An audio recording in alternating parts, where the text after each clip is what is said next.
Good morning বন্ধুরা, welcome back to the channel. আশা করছি সবাই ভালো আছে, সুস্থ আছে, আমরা ভালো আছি। নিয়ে চলে এলাম একটা নতুন ব্লগ। দেখতে থাকো আজকের ব্লগটা। সকাল সকাল স্নান হয়ে গেছে, ওরা অফিস স্কুল চলে গেছে, এখন বাজে ঘড়িতে 10:30। তো এখন থেকে ব্লগটা শুরু করলাম। সকাল থেকে ব্লগ শুরু করব বললেও আর হয় না, কারণ হচ্ছে কি এতটা তাড়াতাড়ি থাকে ওটা সবাই জানো, সবারই ঘরে ঘরে সকালে উঠেই মানে তাড়াতাড়ি তাড়াহুড়ো। তো চলো বন্ধুরা, আজকের ব্লগটা দেখতে থাকো, আশা করছি তোমাদের খুব খুব খুব ভালো লাগবে। তো চলো আজকে এই সুন্দর দিনটাকে শুরু করা যাক।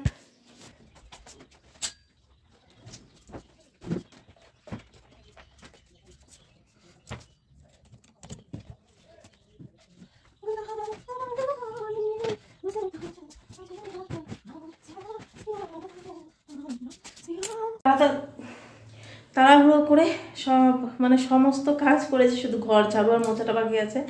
আর সবজি কাটা, এখানে এঁচোড়টা হয়ে গেছে বয়েল করা, তারপর এখানে সবজি টবজি কেটে নিয়ে আর আলুটা হচ্ছে গিয়ে বয়েলে বসিয়ে রেখে গেলাম, নইলে সময় হবে না। তো এসে রান্না করব, ঘর ঝাড়ু দিয়ে ঘরটা মুছে নিয়ে রান্না করবো, কারণ সব কিছু রেডি আছে, তাড়াতাড়ি হয়ে যাবে। মেয়ের রান্নার টাইম হয়ে গেছে, তাড়াতাড়ি গিয়ে নিয়ে আসি।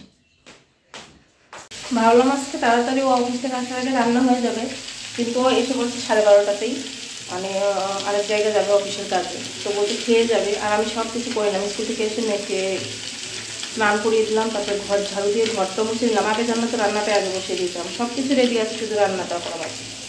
তো এই এখন তাড়াতাড়ি করে বসিয়ে দিয়েছি। এখানে ভাত, মানে এখানে চোরা চিংড়িটা ভেজে নিচ্ছি।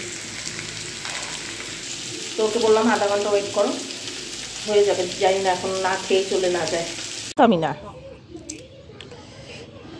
ফাইনালি রান্না করে খাবার দিতে পেরেছি। তো খেয়ে গেল, আধা ঘন্টার মধ্যে দিয়ে দিয়েছি। তো এই যে খেয়ে গেল, আর ঘর দোয়ার আমার মোছা হয়ে গেছে, তাই বলে একটুখানি শান্তি লাগছে। এখন এই যে বাসন টাসনগুলো মেজে তারপরে মাম্মাকে খাইয়ে দিব, ওরও খিদে পেয়ে গেছে। কত তাড়াতাড়ি করে জাস্ট রান্নাটা করেছি, মানে কি বলবো। আর একটা যেমন এই রকমের জিনিস না, একটুখানি আস্তে ধীরে ভালো করে রান্না করলে কষিয়ে মশিয়ে ভালো লাগে। এত তাড়াতাড়িতে সব কিছু করেছি, তবু খারাপ হয়নি, ও বললো ভালোই হয়েছে। এখানে করেছি বথুয়া শাক, আর হচ্ছে গিয়ে এঁচোড় চিংড়ি। তো আজকে চিংড়ি মাছ তো আর খুঁজেও পাওয়া যাবে না, কারণ ছোটো ছোটো চিংড়ি মাছ তো যার ভাগ্য ভালো তার পাতে পড়বে, এরকম অবস্থা আর কি। আর হচ্ছে গিয়ে নল পাঁপড় ভেজে দিয়েছি। তো আর অন্য কিছু করারও সময় নেই, আর এই কটাই আজকে করতাম, কারণ হচ্ছে কি পাঁপড় ভেজে দেবো। মেয়ে আবার একটুখানি এঁচোড়টা একটুখানি করে খেতে চায় না, করে, তাই পাঁপড় ভাজবো। তো এগুলোর সঙ্গে পাঁপড় ভেজে দেবো, আর বাসনগুলো মেজে মাম্মাকে খাইয়ে দিই, তারপর আমি খেয়ে নেবো। তারপর পাপা কখন আসবে খাবে। খাওয়া দাওয়া হয়ে গেছে, এখন এই যে খাওয়া দাওয়া হওয়া মানে একটুখানি কম্বলের নিচে ঠান্ডা ঠান্ডা, এইটাই তো মজা এই ঠান্ডার দিনে। তো তবু মজা কি, ছেলেকে ভাত দিলাম, স্কুল থেকে আসলো, এখন ওই যে নিচে যাবো কাপড় তুলতে, ভাবছি একটু পরেই যাই, এরকম করে না, কাপড় নিয়ে এসে তারপরে ওই যে যখন শুয়ে এডিটিং করবো, এডিটিং করতে করতে দেখবো সন্ধ্যাও লেগে গেছে। চলো পরে কথা হচ্ছে। গুড ইভিনিং বন্ধুরা। তো সারাদিন ওইভাবে ভিডিও করা হয়নি, যেহেতু আজকে আমি ভেবেছিলাম যে একটা পিঠের রেসিপি শেয়ার করব, তাই বলে তো সন্ধ্যাবেলা চলে এলাম তোমাদের সঙ্গে পিঠের রেসিপি শেয়ার করার জন্য। তো দুধের পাকন পিঠে তো অনেকেই খেয়েছো, এবার গুড়ের পাকন পিঠেও একবার ট্রাই করে দেখো, খুবই ভালো লাগে খেতে। তো এখানে নিয়েছি আটা, আর হচ্ছে গিয়ে আটার মধ্যে দিয়ে দেবো সামান্য একটুখানি কর্পূর। তো কর্পূর কিন্তু সামান্যই দিতে হবে, যারা পছন্দ করো দিবে, কিন্তু দিলেই ভালো হয়। হালকা একটুখানি নিয়েছি, আর একটুখানি একদম পুরো ম্যাশ করে নিয়েছি ওটাকে, কারণ একটু দানা দানা থাকলে মুখে পড়লে কিন্তু ভালো লাগবে না। আর কর্পূরটা কিন্তু পেটের পক্ষে খুবই ভালো, খুবই উপকারী। তো অল্প একটু আমি দিয়ে দিয়েছি। কর্পূরের সেন্টটা যখন ওটাতে হয় না, একটা আলাদা লাগে, হয়তো অনেকে পছন্দ করে না, তাহলে দিবে না।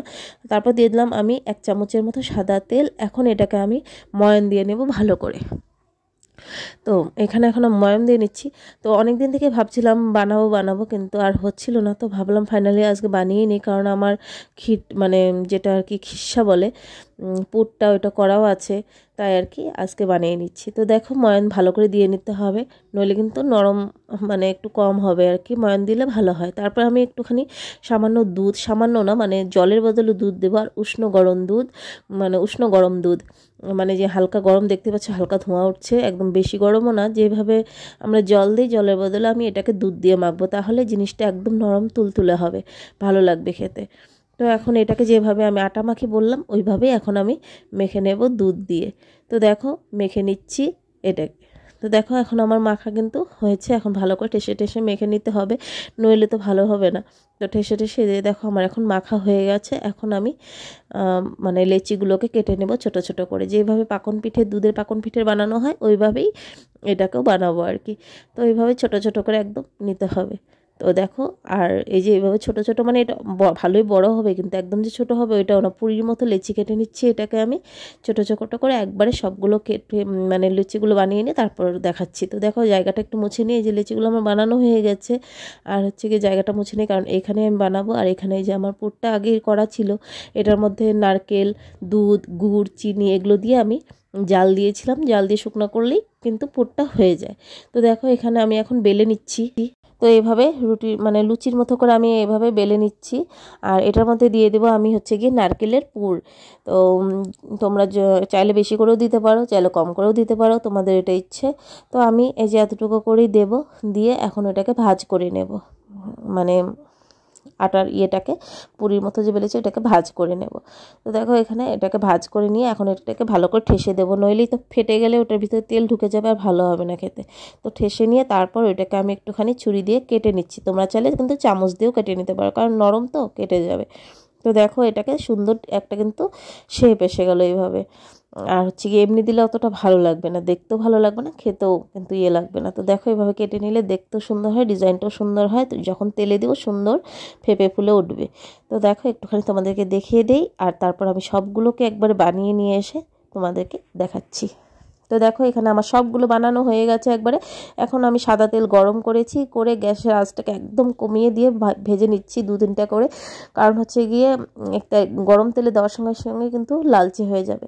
তো দেখো কি সুন্দর লালচে হয়ে গেছে। আর এইভাবে ভাজাটা খেতেও কিন্তু খুব ভালো লাগে, তোমরা বানালে অবশ্যই ভাজাটাও ট্রাই করো। তো এখানে কড়াইয়ের মধ্যে দিয়ে দিয়েছি জল সামান্য, আর হচ্ছে গিয়ে গুড় দিয়ে দিলাম। তো তোমরা চাইলে একটুখানি বেশি করে গুড়টা, মানে যেহেতু গুড়ের পাকন তো গুড়টা তো জাল দিতেই হবে, বেশি করে গুড় দিয়েই করতে পারো, বেশি করে ভিজলে বেশি ভালো লাগবে। তো এখানে দেখো আমি দিয়ে দিয়েছি এলাচ, 2 টুকরো এলাচ দিয়ে দিলাম ছিঁড়ে, আর দিয়ে দেবো তেজপাতা, 2-3টে তেজপাতা ছিঁড়ে দিয়ে দিয়েছি, কারণ এটার গন্ধেতেই ভালো লাগবে। তো দেখো এখানে আমি দেখছি হয়েছে নাকি, যখন দেখবো যে দেখো এখন নাড়াচাড়া করে খুন্তিটাকে এমন করে দেখবো যে গুড়টা কি একদম শুধু ইয়ে করে পড়ে যাচ্ছে না একটুখানি টান টান আসছে, যখনই হালকা টান টান আসা শুরু হবে তখনই কিন্তু নামিয়ে দিতে হবে, কারণ বেশি যখন হয়ে যাবে কড়া পাক হয়ে গেলে কিন্তু একদমই ভালো হবে না, পিঠেটাতে দিলে পিঠেও শক্ত হয়ে যাবে, গুঁড়ো টাইট হয়ে যাবে। তাই যখনই হালকার টান আসবে তখনই কিন্তু নামিয়ে দিতে হবে, কারণ যেমন মোয়ার মানে কড়া পাক দিতে হয় ওই রকম পাক দিলে কিন্তু চলবে না, একটুখানি পাতলা রাখতে হবে। তো দেখো পুরোটাকে ঘুরিয়ে একদম দিয়ে দিচ্ছি, আর তোমরা চাইলে কিন্তু বললামই আর একটু বেশি গুড়ের রসও দিতে পারো। তো আমি এইভাবেই দিয়ে দিলাম, এখন এটাকে কিছুক্ষণ রেখে দিতে হবে, তাহলে খেতে ভালো লাগবে। একটুখানি সবগুলোকে একটুখানি গুড়ের মধ্যে ভিজিয়ে নিচ্ছি, আর এইভাবে হয়ে গেল আমার গুড়ের পাকন পিঠে। তো তোমাদের কেমন লাগলো অবশ্যই কিন্তু আমাকে একটুখানি কমেন্ট করে জানিও। 2-3 ঘন্টা পর তোমাদেরকে দেখাচ্ছি আমি, দেখো পাকন পিঠেটা এরকম হয়েছে। তো বললামই একটুখানি তোমরা চাইলে গুড় বেশি করে দিতে পারো। তো দেখো যেগুলো গুড়ে ভিজেছে ওগুলো দেখো একদম নরম তুকতুকা হয়েছে, তোমাদেরকে একটুখানি দেখিয়ে দিচ্ছি সবগুলোকে। আর বন্ধুরা আজকের ভিডিওতে যদি কিছু একটা ভালো লেগে থাকে একটা করে লাইক করো, শেয়ার করো, আর যদি সাবস্ক্রাইব করা না থাকে চ্যানেলটাকে অবশ্যই সাবস্ক্রাইব করে আমার পাশে থেকো। আর কমেন্ট করা কিন্তু কেউ ভুলো না, যে কমেন্ট করে বলো কেমন হয়েছে, ভালো লাগলেও বলবে, খারাপ লাগলেও বলবে। তো দেখো ভেঙে দেখিয়ে দিচ্ছি তোমাদেরকে, একদম নরম তুকতুকা হয়েছে, যেগুলো গুড়েতে মানে ভিজেছে খুবই ভালো হয়েছে। তো এইভাবে গুড়ের পাকন পিঠা খেয়ে আমাকে অবশ্যই কমেন্ট করে জানিও। তো চলো আজকে আমাদের সবাইকে গুড নাইট, টাটা।